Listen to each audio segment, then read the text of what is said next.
We're going to take you live now to CTV's Genevieve Beauchemin. She is at Donald Trump's election night headquarters in West Palm Beach, Florida. Give us a sense of what you're hearing and seeing where you are tonight, Genevieve.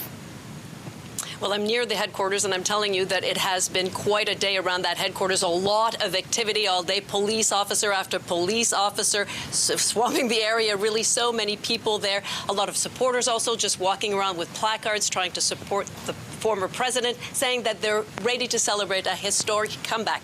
Inside the convention center, there's a massive ballroom where, in fact, they're ready to celebrate. A lot of people in red dresses. They're saying that they're ready for this evening. They're watching. But I can tell you that speaking to a lot of supporters, though the former president was very confident today after he voted, he talked about the fact that he felt that the numbers, a lot of Republicans were heading to the polls. That's what he was seeing in the numbers, and he felt very confident.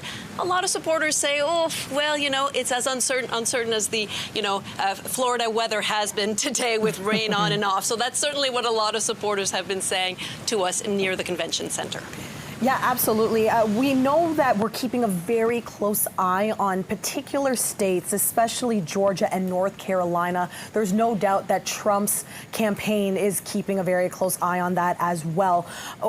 What do you think are the conversations being had at this hour with him and his team?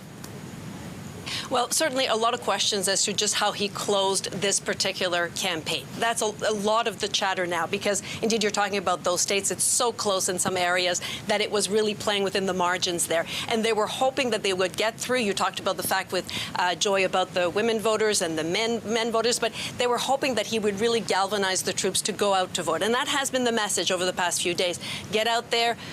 If we go out there in big numbers, there's nothing they can do. We know that he has been laying the groundwork to say that, well, if indeed I lose, it's because there's been cheating. Yeah. He's been talking about the fact that his enemies have been really just trying to cheat any which way they can, without really pointing to particular evidence on that. But that's certainly been the message that he's been putting out. But over the weekend, there was a lot of talk about his message being quite a bit about this election issues and the voting system. And that has worried some people within the Trump camp. That's been the reporting on that front. A lot of people saying, well, perhaps that is something that is a bit of a troubling message, because could that discourage some people from going to the poll station, saying, well, my vote doesn't count? So that's been the question that's been hovering. But indeed, what Trump was saying today, that he was heartened by the number of Republicans that seem to be showing up to the polls. Yeah, and that is one of the big questions. Will Donald Trump contest the results if he loses this election? CTV's Genevieve Beauchemin reporting live from Donald Trump's headquarters this evening. Thanks so much for this.